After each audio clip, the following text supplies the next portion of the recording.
President Trump could be offered the freedom of the City of London as part of his second state visit to the UK. So I've come to Trump Street, where the namesake of this street could be about to become the latest freeman of the city. That's according to a report in The Independent, who says that the government is trying to persuade the City of London Corporation to offer up the symbolic offer as part of a deal sweetener. This is all to convince Trump of the benefits of closer trading relationships with the UK. So city officials have been giving out this honour as far back as 1237, but back then it was a very practical and normal part of working in the city. So for instance, if you wanted to take up a senior role in a livery company, that's a guild representing a trade like grocers or haberdashers, you would have needed to be a freeman of the City of London. There were particular perks too, which you technically would still be entitled to.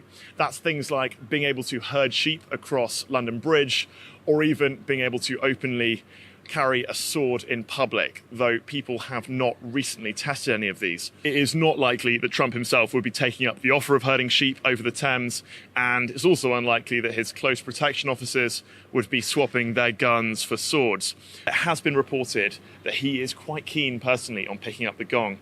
But there has been considerable debate apparently going on behind the scenes about whether Trump would even be eligible for the freedom of the City of London. Following a rules change in 1996, you no longer need to be a British or a Commonwealth citizen to be granted the honour, but by convention, heads of state are normally only considered eligible after 7 years in office. That is apparently what some corporation officials are thought to be arguing against the decision. An interesting political twist is that the government had been essentially keeping Trump away from central London, keeping him in Windsor for the state visit so far. If he was given the freedom of the city, that would bring him directly into the centre of London. He would probably have the ceremony done at the ambassador's residence in Regent's Park. It's less central than this, but it would open him up to protests.